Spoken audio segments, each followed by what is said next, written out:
Right. Hello and welcome, everyone. Thank you for tuning into today's webinar on attracting and retaining talent in today's market. My name is Jamie Terrell. I'm with Saltmarsh, and I will be your moderator for this webinar. Before we begin our presentation, I have just a few housekeeping notes to mention.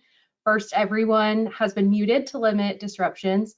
If you have questions, you're welcome to share them with us using your questions feature in the GoToWebinar control panel. If we have time at the end, we'll address some of your questions together, but if not, we'll follow up with you when the webinar concludes. Today's session is being recorded, so you can expect to receive an email tomorrow with the links and recording along with the slides. And finally, upon leaving, you'll be prompted to complete a really short survey. Please take a moment to share your feedback with us on your way out. We'd love to know what you thought of today's presentation and what topics you might like to see from us in the future.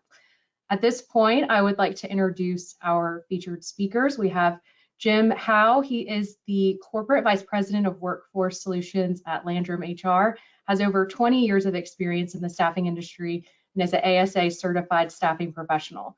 He is known for helping companies of various sizes be more successful when hiring in an employee-driven job market. And joining Jim, we have our own resident expert here at Saltmarsh, shareholder Suzanne Cox. She leads our tax and accounting practice and is no stranger to the talent challenges facing businesses today. She's a thought leader throughout the profession and actively involved in a number of professional and community organizations, regularly speaking and sharing her expertise on accounting and financial matters, as well as operational issues. At this time, I'm going to go ahead and kick it over to Jim to get us rolling, and we'll get started. Jim? Thanks, Jamie, and welcome everybody. Thank you for joining us this afternoon. We have a pretty full agenda, so if you have questions, as Jamie said, please put them in the chat section of your screen. Today, hoping to accomplish a couple of goals. First, really to give you a little bit of an overview of what's happening nationally and regionally around employment and employment trends. We've seen a lot of volatility and changes in the market since COVID, and it'll give you some good thoughts and ideas about how to attack your own hiring challenges you're having today. We're going to deep dive into what goes into really attracting and hiring candidates today and trying to understand some of the financial implications through that process. And then we'll end on some questions and answers. So if you want to save your questions to the end, please do that and feel free to share those with Jamie at any time. All right, so before we get started, a few key terms, if you're not familiar with them already, that I think are just good baselines to understand if you're in the business of trying to hire people today. The first is BLS, which is the Bureau of Labor Statistics, and they're kind of the collector of all data and information relative to hiring and to people and what's going on in our jobs market. The Bureau of Labor Statistics shows things at a national level as well as at smaller levels, and typically through what's called the metropolitan statistical area. And that's going to be a geographic area that they're able to break down the information into smaller bite sizes that are more relevant to a particular area, counties, states, things like that. Our labor force is the sum of all employed and unemployed people. So that's the people that are currently active in our labor force. And unemployed people are categorized by the Bureau of Labor Statistics as those that haven't worked, are currently working, but are actively seeking work and have done so within the past 4 weeks. Our unemployment rate then is the number of unemployed people as a percentage of our labor force. And a key statistic, if you're not familiar with it, is our labor force participation rate. And our labor force participation rate is our labor force, which is our unemployed and employed population, as a percentage of the total civilian population working age of 16 to 64. And then one key metric that I've stumbled upon the last probably couple of years is called JOLTS, which is a series of data trends and charts that the Bureau of Labor Statistics puts out that quantifies the job openings in our country, as well as labor turnover and what's happening around people either leaving jobs voluntarily or being terminated. And so we'll kind of dive into that because there's some really interesting things that have occurred in our JOLTS graphs over, say, the last 10 to 12 years. As you see where we're at today in the upper right-hand corner, we currently have 11 million job openings in our country. or over 11 million, which is the highest number of job openings ever recorded. And you can see by a long shot, even prior to the pandemic, when we were at record low unemployment, number of job openings were just above 7,000. In comparison, we have 5.9 million people that are currently designated as unemployed in our country, which is creating a ratio of almost 2 job openings for every unemployed worker today. In addition to that, the bottom chart shows the average number of people that are voluntarily quitting their job on a month-to-month basis. And this chart is showing us that over the course of the last 6 months, we're averaging more than 4 million people that are voluntarily quitting their job. Now, a good percentage are quitting and taking other positions. Some are quitting and leaving the workforce, which is driving down our labor force participation rate, which is at 62.4%, which is ironically the lowest labor force participation rate we've had since 1977. In addition to that, as companies try to continue to hold on to their employees, the number of layoffs and discharges is at record lows, averaging almost just over 1 million people a month, when our typical average over the last 10 years is about 2 million people a month. So some pretty significant activity happening around job openings, which is creating demand, the supply, which is our unemployed workers, and then the labor force participation rate, which is also part of our supply equation. That JOLTS was new to me. When you shared your slides with me, Jim, I was like, oh, that's a good stat. You know, I love my stats. Yeah, and it's a great measurement to kind of understand the supply and demand equation that's out there today, because that has a ripple effect on a lot of different areas. And this next slide really kind of speaks to that. It shows what's happening with pay rates over the course of, since 1977. And as you can see, our pay rates here, for job switchers has had a significant growth.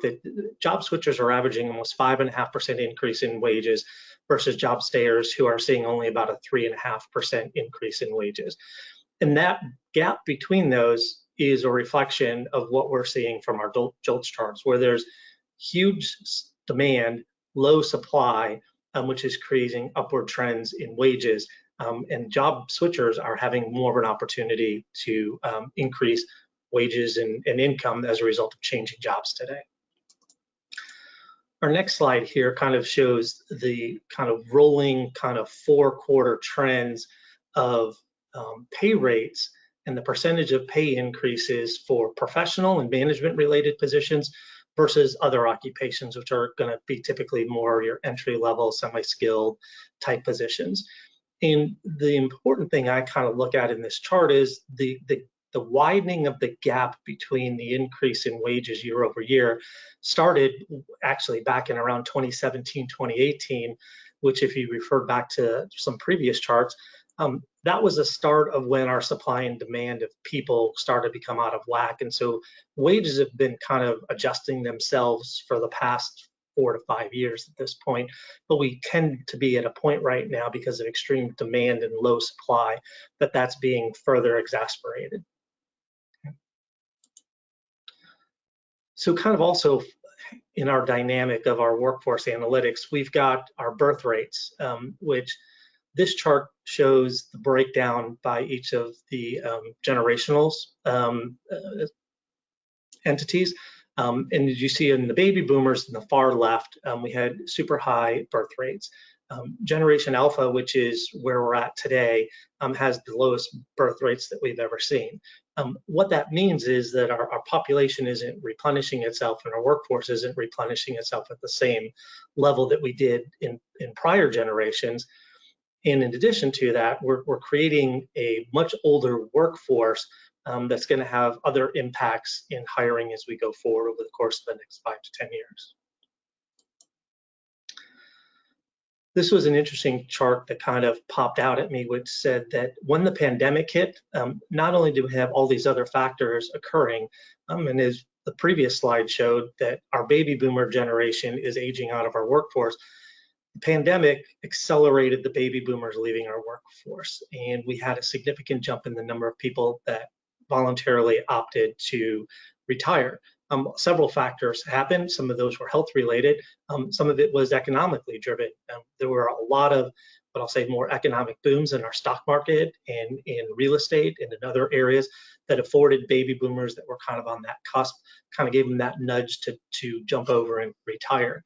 Currently today, we're almost 20% of our population is retired, which is a pretty staggering statistic when you factor that into our labor equation. In our field, we blame the change in the tax code because, you know, anybody on the tail end of their career, you change the tax code and they're like, yeah, I'm done. I'm out. Do not want to learn a new tax code. I'm just going to retire. So we noticed a huge, I guess, population of retirees just in the public accounting profession. And we do jokingly blame that, but I think it has some merit, you know, when you're late in your career, if you have to learn a new skill or learn a new, you know, anything, it becomes less motivating to stay. So, you know, think about that too as another type of industry. If things are changing rapidly, the technology that you're using, the processes that you have, you know, some people may retire just because they don't want to learn something new, you know. Yeah, those are great points. Thanks, Suzanne. All right, so this to me was one of the most telling statistics that I've kind of come across in a while, and this is our labor force participation rate broken down by demographic age group. The kind of real telling piece to me is if you look out the projections by the BLS in 2024, they're projecting that less than 50% of our individuals aged 16 to 24 will actually be in our workforce. That's a significant decline in 30 years from where we were back in 1994, when 2/3 of that age group was in our working population. So something to kind of keep in mind, especially if you're in a business or an industry that typically recruits more entry-level or newer workers, there's a declining perspective that those individuals will be part of the workforce as we get further out in the next several years. In addition, because of our aging population, the percentage of people ages 65 and above that are going to be in our workforce is going to continually steadily increase. So we're going to have to figure out how to incorporate an older generation of worker from both a skill standpoint and a capability standpoint into our job openings and what we're looking to do to continue to grow our businesses.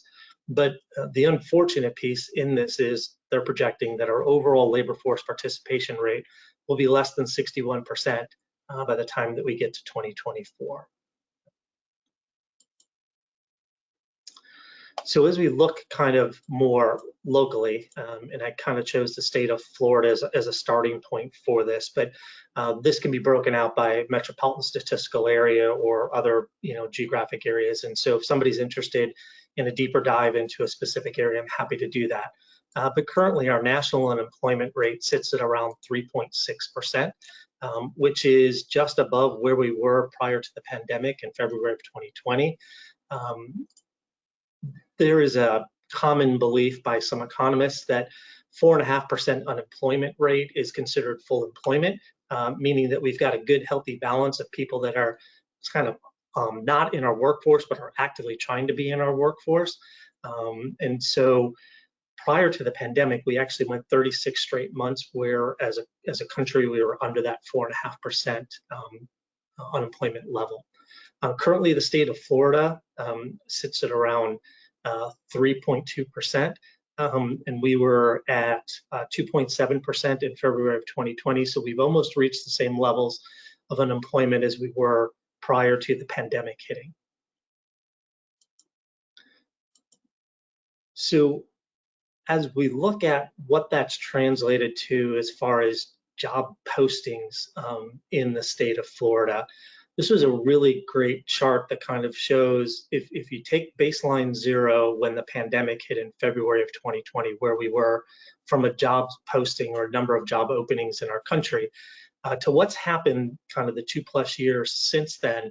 Our kind of break-even line, our cross-back line happened in January of 2021. And today we sit at around a 59% higher percentage of job postings than we were prior to the pandemic. So as you're talking about your challenges in hiring today, It's because there's a lot of demand and a lot more competition for people with like skills. And so looking for individuals that have transferable skills, maybe not the exact experience, is something that more companies are going to as a way to try to bridge some of the labor gaps that they may have today. So kind of just in a quick ramp up. So we've got record numbers of job openings. We've got record numbers of people that are voluntarily quitting their jobs each month. We've got declining birth rates, an aging population. We've had COVID spikes in retirement. We've got our lowest labor force participation rate we've been at since 1977. Certainly there continue to be some health concerns, childcare concerns, and we've got this huge increase in hourly pay rates that's occurring. And as a result, we've kind of created this perfect storm, which is creating challenges for most every organization out there around the hiring part of the equation, which is around attracting people into their companies, into their jobs, but also how do we retain them and what's the cost associated with that. So we've got a quick poll question that we'll have to put forth here and get your thoughts on something. That's right. All right, so I'm going to launch a quick poll. We want to know, have you recently adjusted any strategies or tactics to improve retention or recruiting efforts in response to this market? So just give us a yes, a no. If you're not sure, that's fine. We'll take that too. I just like to get to know our audience a little bit better. So tell us, have you done this? Is it on your mind? Maybe we're giving you some things to think about today, hopefully. We'll give just another few seconds. Looks like we've got about half the group responded. If we can get a few more, I think that would be great. Quick question. Have you adjusted any of your strategies or tactics? Tell us. All right, let's go ahead and close this out and take a look. All right, so 64 have. If you haven't, and some aren't sure, that's okay. I think we'll leave you today with some things to consider. So at this point, we're going to go ahead and proceed back to you guys. Yeah, those are interesting stats because I think we have something for all of you. For those of you that said yes, maybe we'll have some new ideas, some fresh ideas. For those of you that said no, we have lots of ideas. And for those of you that don't know, you'll be able to find out pretty quickly if you have or not. So, one of the first questions is, does your company have an HR department or an internal recruiter? Do you use an outside recruiter? Have you recently made investments in your HR department or building out your recruiting department internally in your company? Those are some of the first questions that you need to be asking yourself. Do you have a recruitment strategy? And that may entail a lot of different things. It could be focusing on your culture. It could be focusing on, your current compensation plan, your benefit plans. What perks do you have? How are you attracting your employees, your new recruits? I read an article the other day, and I think we'll get to it in a later slide. Have you recently built out your website? Because that's something that's very important. Is people are, I think it was 50-something% of people go to your website and look at your website to see what your, culture is and what your values are for your company, and they want to know about you and get a feel for who you are, and they do that on your website. So if you haven't currently worked on your website, that might be actually part of your recruiting strategy, although that sounds like it may not be. Jim, feel free to pop in at any point here too. I think we're on, let's see, slide 17. Trying to keep track on my side. It's hard when you're not the one clicking the clicker because you're like, oh wait, what slide are we on?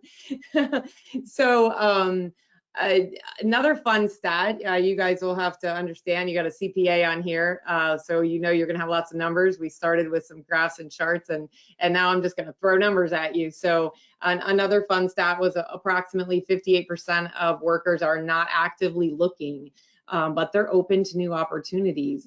So here we're talking about the difference between an active recruit person and a passive person that's looking. And so here's some ways that you may acquire or reach out to these people. It could be job boards. It could be, again, your company website, networking.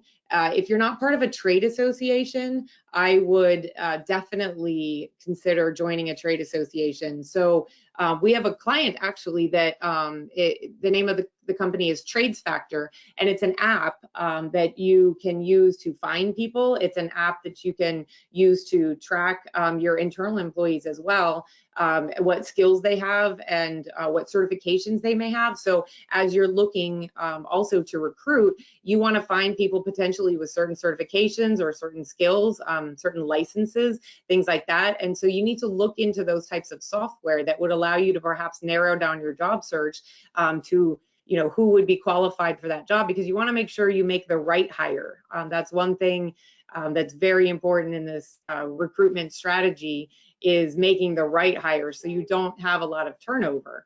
The cost of turnover, and we'll get into that a little bit more, is extremely expensive. And so if you make the right hire on the front end and you're able to retain those people, that will reduce your cost overall. Another good one on here, which we get a lot of our firm, and Jim, I'm not sure about you, is employee referrals. Do you have an employee referral bonus program internally? So do you reward your employees for bringing in other people? Do you guys have one, Jim? We absolutely do, and I think that this is an integral part of your hiring equation. And these are just a lot of great different tools to be able to use. There's no one magic thing that we can tell you, if you do this one thing, you're going to be great at hiring. It really is a combination of a lot of little things and consistency in doing those things. What I would challenge companies to do in looking at, especially their internal referral program, is how many internal hires have you made from your referral program today, and how many candidates or individuals do you get referred to your organization? If you find that that number is relatively low, my recommendation would be to beef up your hiring referral bonus, whatever that might be. Because if you're offering $500 today and nobody's referring anybody, that $500 doesn't mean anything to somebody. But if that were $2,500 and you were able to hire 2 or 3 excellent candidates, it would be well worth that investment to your employees to do that. So. Yeah, that's a great statistics internally to track. And it doesn't take that much time or effort. Again, back to, having an HR department or a recruiter internally. It's good to invest money in those areas, because you can start tracking some of these very, very important metrics. It's to the point now in our market, in the labor market period, that the cost of employee turnover is almost equally as important as gross margin these days. And so you've got to be paying attention to some of these things. And so one thing I wanted to note on this slide is the last bullet, actually, on recruiting inside your company. So we've done some case studies, of course, over the years on who are the best companies and how are they keeping their people. And one of the most important consistent approaches amongst the high performing companies with high performing people is recruiting inside your company and having a career path for your high performers. I have another statistic. I think it was 51% of people that left their job had not been spoken to about their performance or their future within the last 90 days that they were employed by that company. So they were not feeling valued. They were not feeling rewarded. They didn't feel like they had opportunities. They didn't feel like they had growth.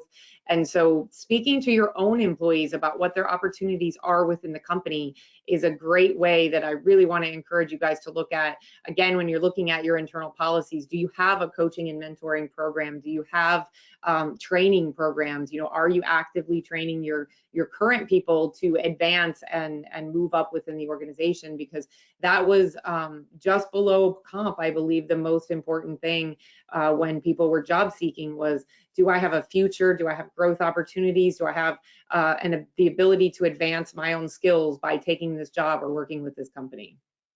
Yeah, and just to piggyback on that really quick, Suzanne, LinkedIn recently came out with their top companies to work for, and their top 5 companies all had a really common theme, which was high levels of investment in their people.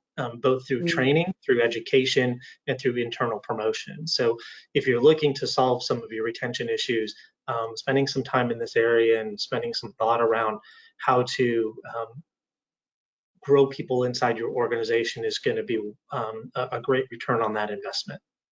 Absolutely. It was a consistent message amongst everything, all the top companies, you know. Yeah. I think the next slide is the one that I mentioned about the company website. So 44% are going to look at your company website. 39% are going to read news. 36% are going to be on social media. So if you guys haven't heard about Glassdoor, that is something you want to check out right now. Your company can be and might be already on there. Employees can rate their experience, sort of like an Uber driver, and they can say it was a 5-star experience, or they can say it's a 1-star experience. So, you know, that's something that you want to actively monitor, again, inside your company. And if you aren't paying attention to that and you aren't monitoring your social media and, you know, how you're being rated outside, what is your reputation with job seekers, and what is your reputation with people that have left?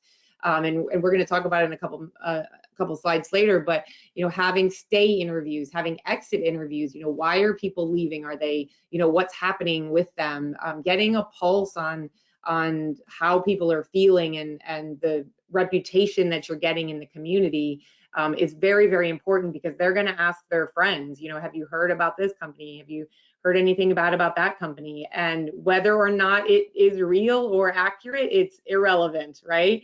Perception is everything for an employee looking for a job. And so what their perception is very, very important, and you need to pay attention to it. So if you're not already you're paying attention to these things, I again highly recommend, you know, checking out things like Glassdoor, revisiting your website, you know, seeing how visible you are online to, you know, potential job seekers. And so on the next slide, we talk here about just, these are some good questions that you might want to ask yourself, going back to, you know, have you done this sort of research to evaluate what employees are thinking, or what potential job seekers are thinking about you? You know, is your company someplace people want to work? You know, what is the percentage of your managers that have gotten training on how to deliver their, you know, brand experience? Does your company offer training? You know, how are people, are they visible in the community? Are they, you know, doing things that other people want to do? Do people look happy at their jobs when they're posting on LinkedIn or Instagram and Facebook? You know, are they happy someplace? Does that firm, you know, look like they have a good culture? You know, I've been doing a lot of interviewing, as I'm sure have most of you that are on this call. And that is one of the first questions when I say, hey, do you have any questions? They say, what's your culture? You know, describe your culture. And so you really need to be ready to answer that question, and not just with like, yeah, we're family friendly. You know, you need to have a clear and concise way to describe how your people feel about working at your company. That's one of the most, like I said, the most important questions I think you can answer when you're looking to retain, you know, and attract people. Yeah, and just to kind of piggyback on that, Suzanne, I think that one of the most important things on this is, are your managers, your hiring managers, able to articulate who your company is and what your company stands for? Or are they conducting interviews where they're simply just firing off questions to people and asking them to, you know, kind of spit back or tell them their experience and their work history? You have to attract workers today to your organization. And so to attract workers, it's important to convey to new potential hires what it's going to be like to work at your organization. Like, what can they expect on a day-to-day basis from their supervisor, from the organization? You know, how are they going to be treated? How are they going to be managed? What are they going to be expected to do and to accomplish? And how are they going to be evaluated? Those are all part of, you know, this cultural approach to explaining to new hires what it's going to be like to work at your organization. And I would say that you can reduce your number of bad hires significantly if you're more transparent on the front end of this process and allow individuals to really get a good insight into what type of expectations you'll have for them. Absolutely. I sometimes, again, I'm fishing for them to ask me questions, and I say, do you have any more? Do you have any more? And sometimes I will just start answering the question they didn't ask, which is, what are you going to do from a day-to-day basis? What does your job look like every day? Because I don't want them to start and then be like, wait a minute, this isn't what I signed up for. This is not what I thought I would be doing. So if this person is going to be working in a manufacturing plant and they're going to be pushing a button all day, you need to tell them you're going to be pushing a button all day, and here's your team members, and here's who you'll be working with, and here's your opportunity for more training, so that maybe you can grow from this position that you may be coming in for into something bigger and better. So it's very important, I think, to be transparent about what that person is going to be doing initially and what you're looking for in hiring them, like you said, to make the right choice. So on our next slide, these are some more depressing numbers. We already went over some, and we've got some more, but there is light. This is just, Jim's like, let's get off that one quick.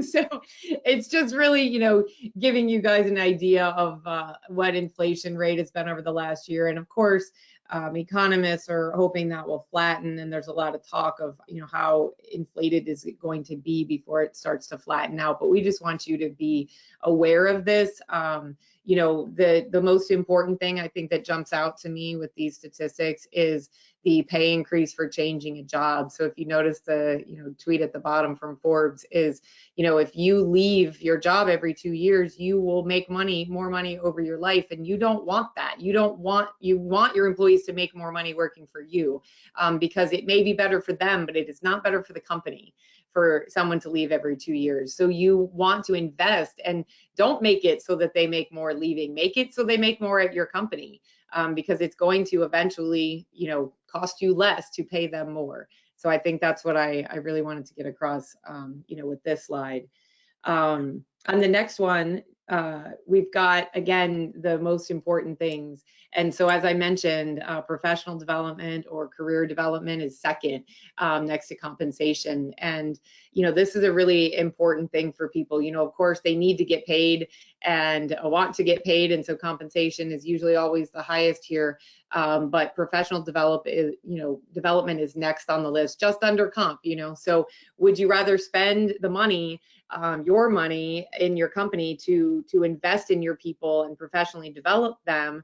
Or would you rather spend that money, every year getting new people and starting all over and paying for new training and possibly paying an outside recruiter or another, company to help you attract, people to come in? And so where do you want to spend that money?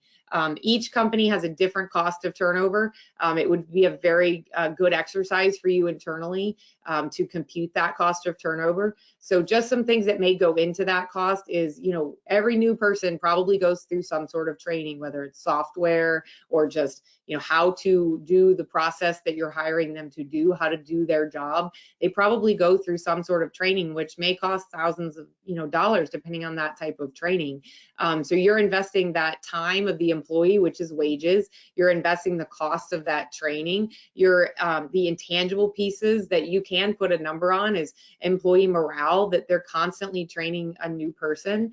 And some companies and some businesses are always going to have new people just because of the nature of it, and there will always be a training factor, and there's people that love to train, and you want to hire those people, right? Because they're going to be the people that will invest in the younger workforce that you're hiring. And so that may not be as significant for your company because that's part of your business, but other companies, the training can be extremely inefficient and very expensive if you're constantly training new people. So you've got to put together those numbers and figure out how much that costs. And so when you're evaluating your current employees and how much their compensation should be, you need to think about, hey, would I rather give this person a bonus, or would I, rather spend all this money on training and to start all over again in a few months? So that's, I think, something really important there. The retaining of employees. So on the next slide, we have a little case study, and Jim, I know this one was your slide, so you may have something to slide in here before I go off on my few points. Yeah, and I think This is from Patrick Kellens, who's a Senior Vice President of Human Resources at Costco. And I think, larger organizations sometimes help smaller organizations kind of understand the best path to success, because, they try things out, they improve on them, and they come up with strategies that seem to make sense. And Costco's business model was really built around this fact, is that they believe that instead of paying minimum and minimizing wages, it's more profitable to them in the long run to pay higher wages to attract the right candidates, reduce turnover, and ultimately maximize employee productivity, which comes through not only how they perform their job, but their commitment to the company, their loyalty, and the customer experience that they provide. And just for reference, today, Costco has 2 annual pay increases for full-time workers. They have 1 annual increase for part-time workers. Their starting wage for all associates is $16 an hour, and the average hourly associate makes $24 an hour. Their philosophy also is that people that work full-time in their environment make more than people that work part-time, because they're more valuable to the operation. So it's something that as an organization, I think that you have to understand who you want to be and what you're trying to accomplish.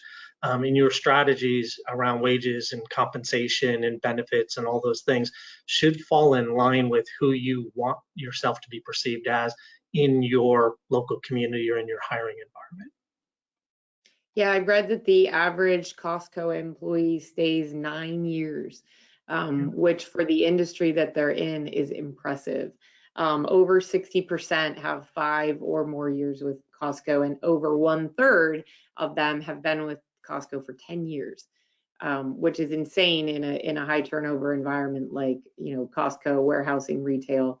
That's crazy high. And so how can you achieve this? What are they doing that maybe you could do? And we've probably beaten this to death, but I'm going to beat it some more because it's so important. Is if you look at Costco's website, they have a 12-week program that's designed to train their internal people to make, from supervisor to manager, and then manager to executive, and even from the floor up, they've got 12 weeks. That's a pretty decent amount of training, for somebody that may be working the floor. So they've got employee training for each different level. They have a path. They are communicating on a repetitive basis over how can you advance in the company? What do you have to do to advance in the company? What do you have to go through? What kind of certifications maybe you have to have, or training that you have to go through? And so they really invest a lot in their people. And so thinking of the people that you currently have, are you doing stay interviews? That's kind of a new term that's become trendy over the last couple of years, stay interviews. A lot of people are familiar with exit interviews, but there's also something now called a stay interview, which means polling your own employees. What are they looking for? What are their expectations? What do they want from you? What will they need to stay? How do you keep them there? So if you don't have a mechanism like that currently in your process, I would strongly recommend, considering something like that. I would also recommend evaluating your compensation and your benefits package.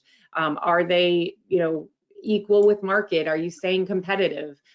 With, compensation being the top, 49%, people are looking for compensation. You want to make sure that you're within the range. And so this slide here has got some comparable large, companies that you can use here. But there's a lot of resources out there. I know Jim and I both have access to them, to look at your industry specifically and what the comp and benefits plans are for those industries, and how, we can help you measure your current plan and your package against your competitors to make sure that you're staying competitive. Also, internally, I don't think a lot of people think about this as well, is what can you outsource that maybe are jobs that your current employees don't want to do or can't do or aren't trained to do. Have you considered outsourcing? I'll just bring up accounting because I'm an accountant. A lot of people are challenged finding very good accountants internally. And so have you considered outsourcing your accounting to a CPA firm? Or, Jim, have you considered outsourcing your HR to someone like Jim? Because that's another field, your HR department may be hard to attract and retain people in that department. And so maybe that's something you look at outsourcing. So there's, I think, some ways to manage your workforce that you'll just need to be creative and look at, options within your current workforce on what you can do. Every business is going to be different. Every company is going to be different. So having your leadership team sit around and brainstorm about what you can do to manage your workforce, I think, is an important exercise. Also, back to like the stay interview. I'm sorry, Jim, go ahead. No, I was just going to piggyback on this for a minute, because I think that, in showing major employers, while you don't necessarily directly compete against them, they do help set benchmarks for certain skill sets in a marketplace that you just need to be aware of.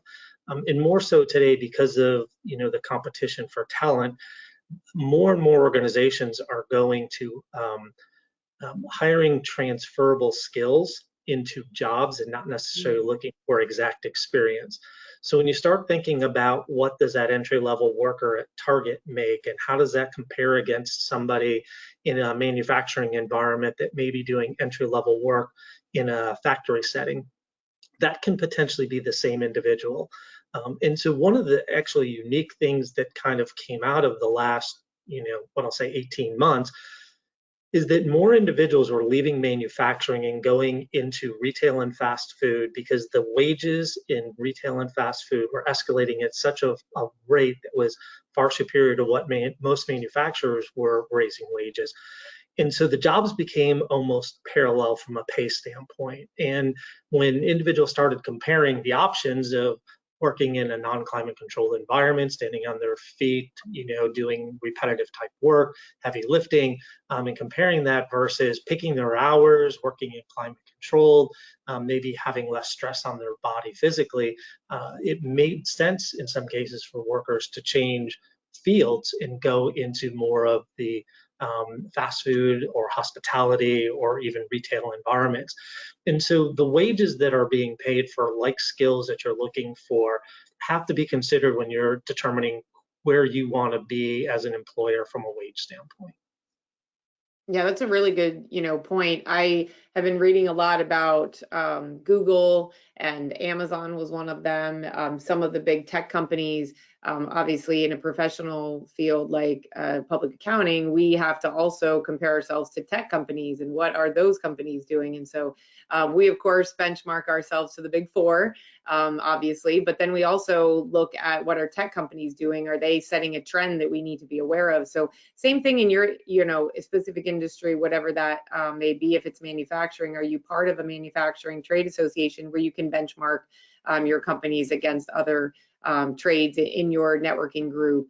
If you're in construction, same thing. Are you paying attention to what other companies are paying? This good lead into the be knowledgeable.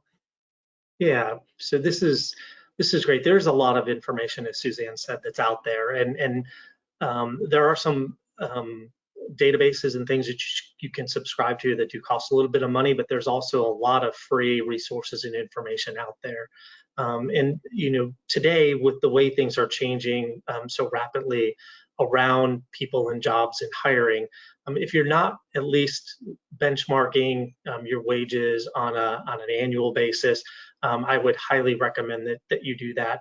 If you have higher or in-demand skills, doing that even more frequently, maybe biannually or even quarterly.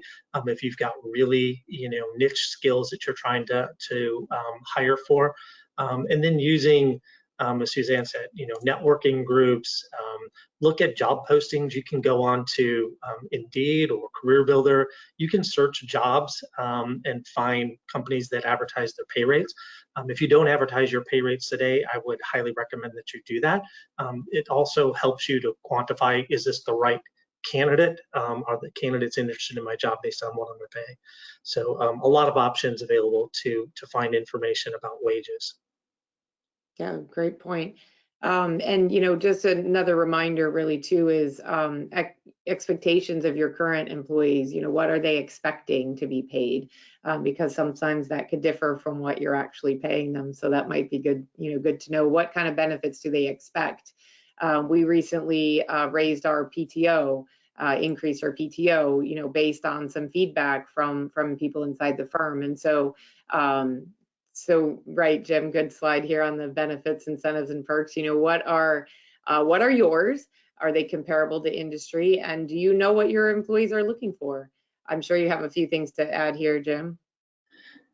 Yeah, for sure. I think that my advice typically to companies is you don't have to set the market ceiling as far as wages.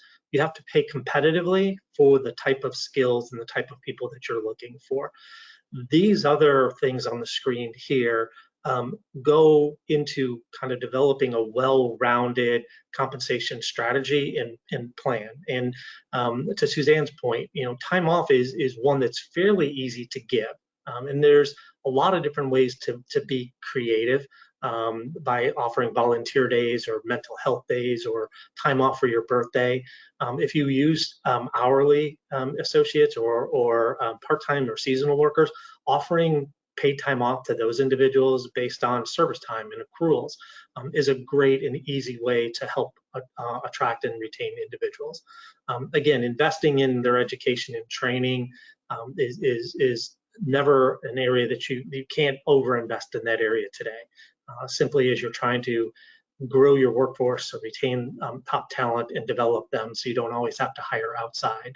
And then there's a lot of other great programs. At the bottom one, awards and recognition, sometimes it's only as simple as recognizing people for doing a good job, remembering when their birthday or anniversary is, having appreciation days, identifying an employee of the month or employee of the week. Simple things can go a long way in kind of attracting and building that engagement and retention strategy with your workforce.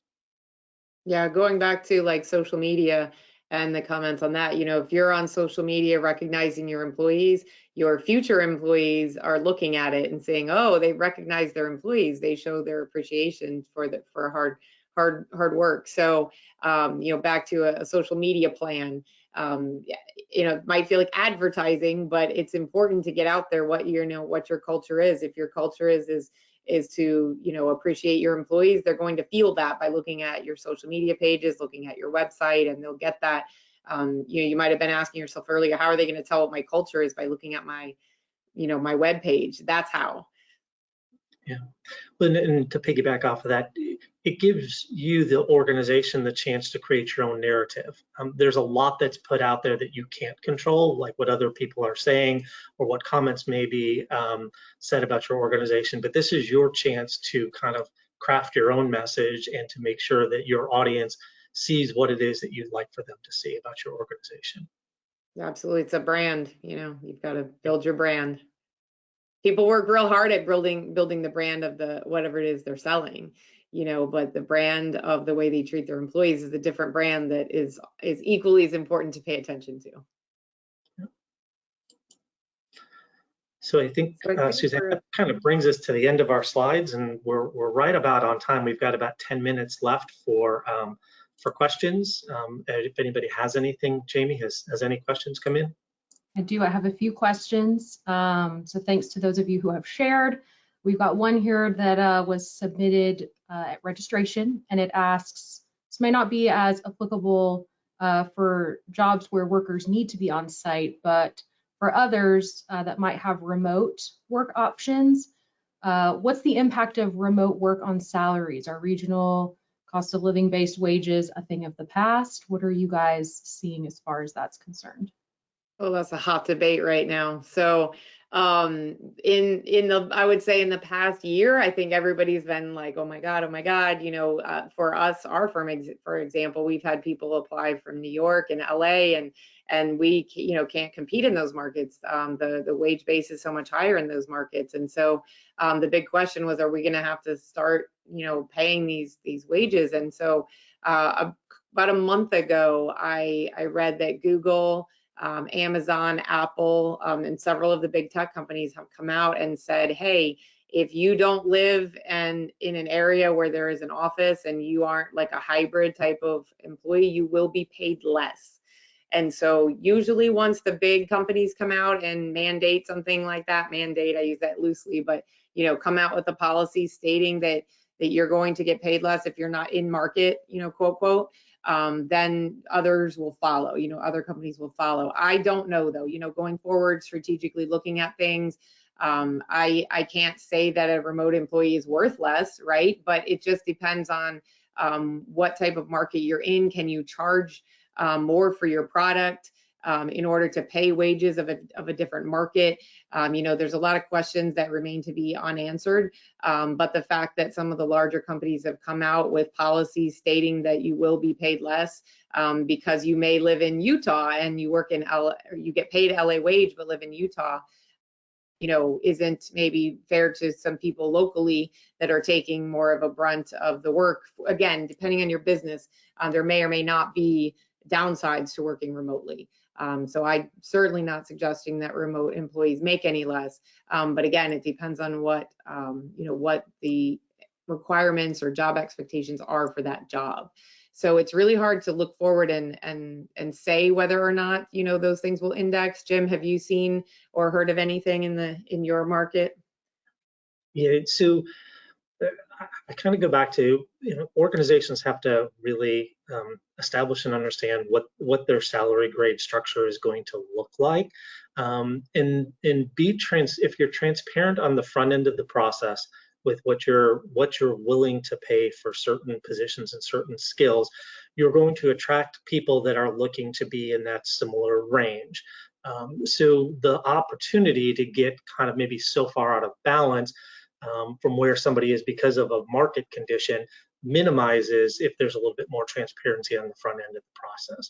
So I would say that's one way to combat that. And then the second thing really is to look at what is the uniqueness of the skill that you're trying to hire to. So the more unique or the more niche or the more specialized of a skill set that you're looking to hire, the likelihood is the wages are going to go up exponentially as a result of that. So if there's only a handful of people in the country that can do what you're looking for somebody to be able to do, then you have to be prepared to pay whatever the top wage level is for that skill set.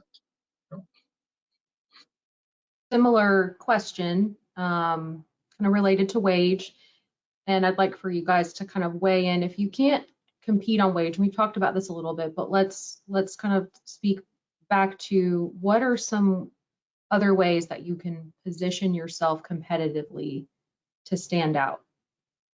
Yeah, I think that what you offer as far as a total compensation. So if maybe you, I think county and local governments are a great kind of poster child for this. They typically don't pay very good wages, but they have outstanding benefits. They have a great retirement program and pensions associated with them. Like they have a lot of paid time off because of holidays and other things. So that's their competitive edge. I think that first is really understanding what are your competitive advantages in the space that you play in. Maybe you have an outstanding work environment where people really love to work and are treated fairly. You've got a lot of internal promotions, and so maybe that's your competitive edge. So kind of going back to what I said a little bit earlier, I think all you have to do is pay competitively. So if you understand what around the 50th percentile is for the skill sets that you're looking for in your marketplace, that's a good starting point to be competitive and to be able to attract candidates.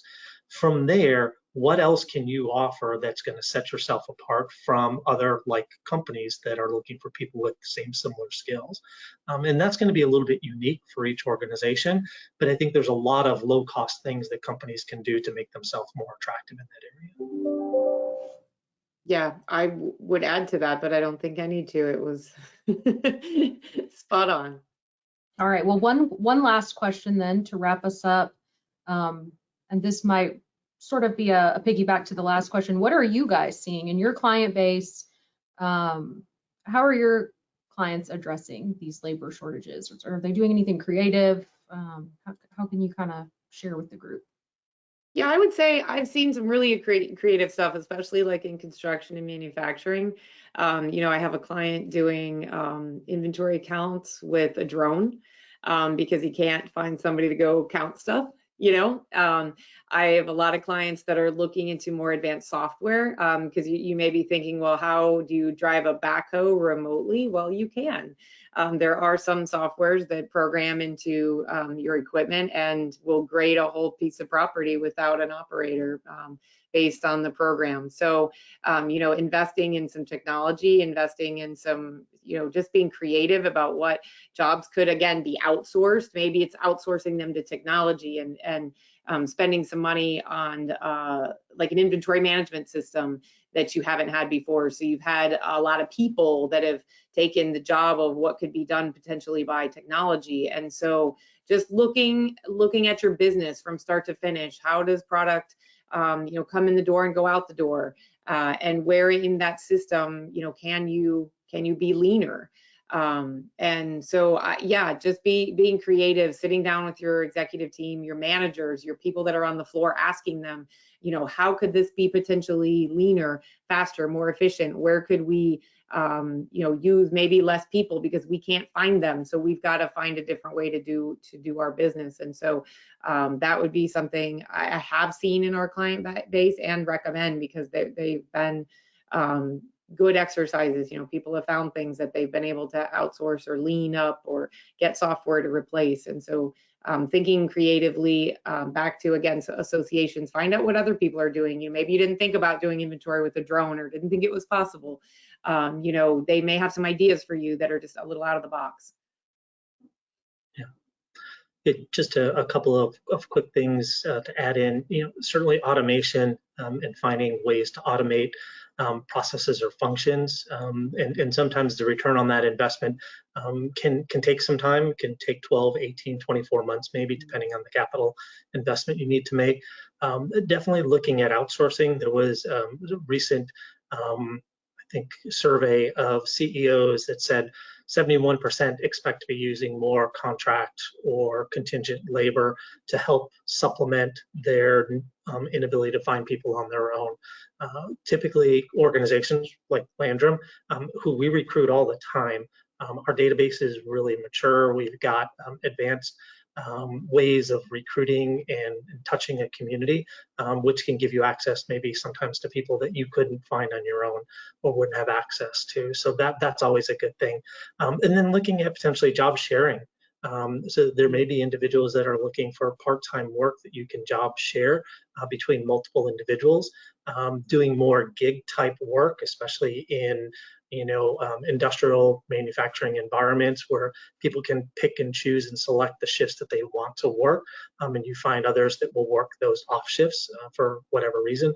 So I think there's some really creative concepts that organizations are exploring to kind of help minimize some of the impact of their labor shortages.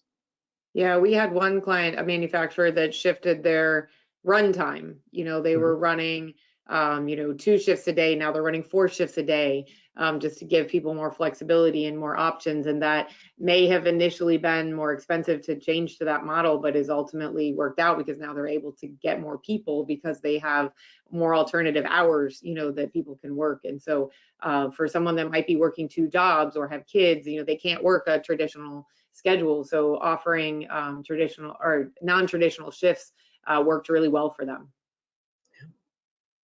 Perfect. Alrighty, well, we are approaching the top of the hour. For those of you that submitted additional questions, know that we'll follow up with you offline. So thanks for sharing those with us. And thanks so much to Jim and also Suzanne for helping lead today's webinar. Very informative and obviously great resources on behalf of both of you to really keep us thinking about how this has changed and will continue to change. So really, really relevant subject for our audience today. As I mentioned before, today's session was recorded, and so you'll receive a link to the recording as well as the slide deck in your email. You can expect that tomorrow. If you don't happen to receive it, you should have my email in your inbox from today's webinar email that you received to join. So feel free to reach out to me if you don't receive that. It might be possible it gets caught in your spam or your junk if you've got strong IT background people like we do here at our firm. So just reach out to us if you don't get that, and we'll make sure you get a copy. Remember to take our survey on your way out. We'd love to hear your feedback, and we'd like to thank you for joining us. We'll see you next time. Thanks, guys. Thanks, everybody.